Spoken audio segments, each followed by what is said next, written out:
not to do in Sweden. And the first one is, don't choose tea over coffee. Ugh. In all seriousness, my first point is actually 3 points combined. The first two are small talk and eye contact, of both of which do not really exist in Sweden. Generally, people don't do small talk. It's just not a thing. So don't expect people to be looking at you, smiling and saying hi on the street, because generally speaking, that will not happen. That being said, I actually did my last video in a small place called Alingsås, and it felt like an entirely different country. People were so friendly and so chatty there that it completely blew this point out the water. So what I will say is, don't expect it, but you might get it in smaller areas. I would say in villages or smaller towns, yeah, you might find that people are a little bit more chatty, but generally speaking, don't expect it. And the third point to that one is personal space. Don't go really close to people. They will hate it in Sweden. That means if you're on public transport, on a bus or tram, for example, and there's someone sitting on the right side, you should not only sit on the left side, but you should sit several seats back. And then Swedes will be happy. If you go and sit right next to someone on the same, like, you know, where there's two seats and you sit right next to them on the seat next to them, yeah, people will think you're really weird for doing that. So please don't do that, unless you know them. And even if you know them, to be honest, when I've been on public transport with people I've known, we were like on opposite sides of the tram still. So yeah, personal space is a big thing here. Make sure that you are aware of that. Don't say any other Nordic country is better than Sweden to a Swede. That is giga oof. Like, just don't do that. That is such a big oof. Especially, I mean, I think like Sweden and Norway is not so bad, but like Sweden and Denmark is just, don't. In fact, you know what? If you really want to come here and make a great impression straight from the start, introduce yourself and follow it up with an insult to another Nordic country. Hi, nice to meet you, I'm Jasmine. Yeah, don't you think Danes sound like they have a potato in their throat when they speak? Number 3. Wearing shoes inside. I mean, it might be pretty obvious to you that you don't wear shoes inside, but is it that obvious that you also shouldn't wear shoes in your workplace? Yeah, I know, that sounded a bit strange to me too, but actually every single place I had an interview or I've worked in, they have always had their shoes off at the door. In fact, some offices I've been in, they even had specific little shelving where everyone had their own little either basket or like cubby hole. It was really nice, and you could put your shoes up there and take your slippers out, and everyone will wear slippers. Some people do wear, you know, tights or socks around as well, but most people will come in and they will switch their shoes for slippers. The reason being that it gets super muddy and, you know, wet and everything in winter especially, and even in summer when people are obviously not trudging through mud and snow and sludge and all the rest of it, they still go with this. It keeps everything much like cleaner, and it's actually much nicer. So anyway, I can tell you a fun story about the time I had an interview in summer and I totally wasn't expecting this, and I wore those, you know, clear colored tights. And that was really awkward, honestly. I don't know, I was very self-conscious that people could see my toes. If you're like that, then maybe, I don't know, bring some slippers with you. Be prepared to bring some slippers with you even to an interview. I would say it's probably the best call. Number 4. Don't be indirect with the way you speak. Swedes are very direct in the way they communicate, and it can be quite annoying or even confusing if you're using like subtle ways to imply something or relying on body language to say something that you're actually not. Swedes are very straight to the point. They will tell you what they like and what they don't like. They will tell you what they want, and they will expect you to do the same. I find generally most Swedes will tell you that they get sarcasm and that they definitely understand the subtleties of the English language, and to be honest, most of them don't. I will definitely say there are some people that are so at one with the English culture, but most people really don't get it. And even if they say they do, they probably won't. I would say definitely some people do. But definitely some people think they do, but they don't. Oh my god, I sound like, yeah. Don't be too loud! Yeah, yeah, please tell my upstairs neighbors that because they're driving me fucking crazy. But generally speaking, Swedish people are not very loud. They are very considerate towards other people, and you will definitely get some weird looks in restaurants and other places generally if you are laughing really loudly and just not generally taking a look at the atmosphere around you and matching that yourself. Number 6. This is kind of related to my last point, and that is Jantelagen. Essentially, if you wanted to boil it down and make it simple, it would be along the lines of don't be like a show-off, don't brag, don't be like better than other people. Swedish people really don't like that, and that's one of the biggest things I would say about Swedish culture that you should definitely know.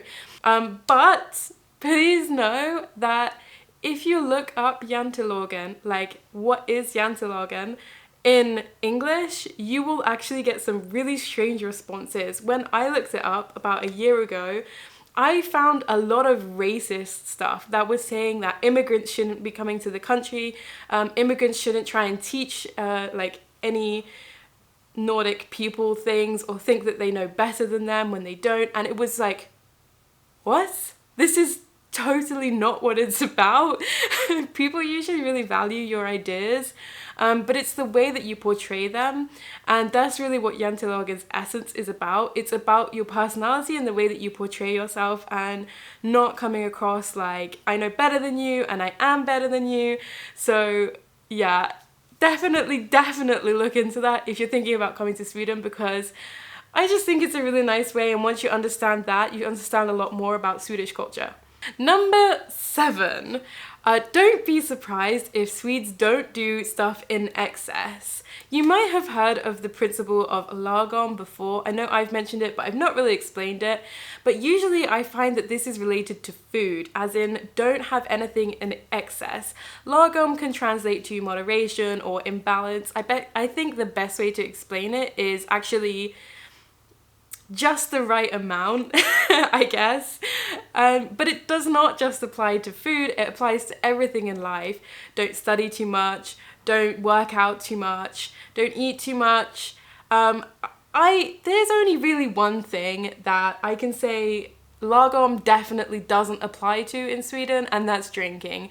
I don't know why. If you're Swedish, please tell me why lagom doesn't apply to drinking. I don't know. Don't expect to be able to use cash, and I know this is a really difficult thing, especially if you're coming on holiday to Sweden and not moving to Sweden, because often, you know, your bank account will charge you for using your card in a different country. But I really highly recommend trying to check with your bank, or even potentially setting up a different bank account. I know in England you can actually set up specific accounts with certain like smaller known banks that will let you use your card in different countries. Obviously, when I was doing that, everywhere was Europe, and now England isn't Europe, so I don't know. But I really highly recommend that you check your bank charges, because you cannot use cash everywhere, and don't expect to be able to. Sometimes, especially things like restrooms or public transport, you have to have a card, and that can be a bit tricky for foreigners. Definitely ask first. That's my flat rule. Like, if you're not sure and you only have cash, make sure you just go to the till and ask them if you can pay in cash before you know, go and get whatever you wanted to get. Number 9, don't be sexist. I have had this conversation with so many people, and honestly, I don't even know where to go with this. Like, it's really bad. Don't be sexist. You will probably be called out on it, if not by the person you're being sexist to, but by people around them. And it goes both ways. It's not just like a feminist thing, like, oh, don't hit on women, you shouldn't. No, don't hit on men, you shouldn't either, because that's also not okay. It's completely equal here in terms of pretty much everything, as much as I think any country could be equal. And I've had this conversation because it's really interesting to me. I moved to Sweden to be with my partner, so I have a partner already, and I've never had to go through the whole dating scene, but I've spoken to a few foreigners that they are just completely lost. And it's so funny to me. I do not envy you. I'm sorry if that's you. Swedes, if you have any tips, please let me know. But I have heard so many horror stories of people saying that they like, you know, try to be a gentleman and hold the door open for the woman, or like buy her a drink, or I don't know, hold the car door open, and it just did not go down well with the Swedish girl at all. I shouldn't be laughing at this, but I don't know what I would do if I was in that situation, you know? It's like really difficult. Like, you're trying to be gentlemanly, but is that sexist? I don't know. If you're a Swede, especially if you're a female Swede, please let me know how you get around that, what you would expect, and then people can check the comments, because I am so interested to know that. Wow, what would you even do? I don't know. But generally speaking, don't be sexist, because it's not handled well here. You'll be called out for it, and people don't tolerate it. Number 10. Don't say Gothenburg smells like fish. If you're foreign, you probably don't understand that, but just trust me on this one. Just don't do it. Please don't do it. Yes, I learned that the hard way. I'm gonna do one more bonus one, and that is, don't skip the lines or the queues, you absolutely cultureless bean sprout you. If you cannot see a line or a queue and you see people waiting around, that is probably because Swedes often have a ticket system which they use to queue, basically. Usually above the tills there will be like digital screens with numbers on, and if you see that, then you'll probably also, if you look around, be able to find a little machine that gives you a ticket with a number on, or a number and a letter. I have been in places where this is quite difficult when you first come to Sweden, because you're obviously given a number and say it says like, I don't know, 22 on it, and you don't know what 22 is in Sweden, and there's none of those digital boards, and then you just have a Swede like 22, and you're like, oh, is that me? It's a little bit tricky. Yeah, but just a heads up, don't skip the queue. Usually people are really friendly, especially if you don't know. You can go up and you can ask them, like, show them the number and be like, is this me? I don't know the numbers or something. People are really nice, so don't worry about that. But yeah, don't skip the queues, because that's just really rude, and it isn't always really obvious in Sweden if there is a queue or not, because usually most countries have like a line where everyone will just stand one behind the other to queue, and Sweden, they don't have that. They have these tickets a lot of the time so that people can sit down, or they don't have to stand too close, which leads me back to my earlier point about personal space, you know? They like to spread, they don't like to stand up, you know? And it's alright, it's pretty good actually, especially if there's seats so you can sit down and stuff.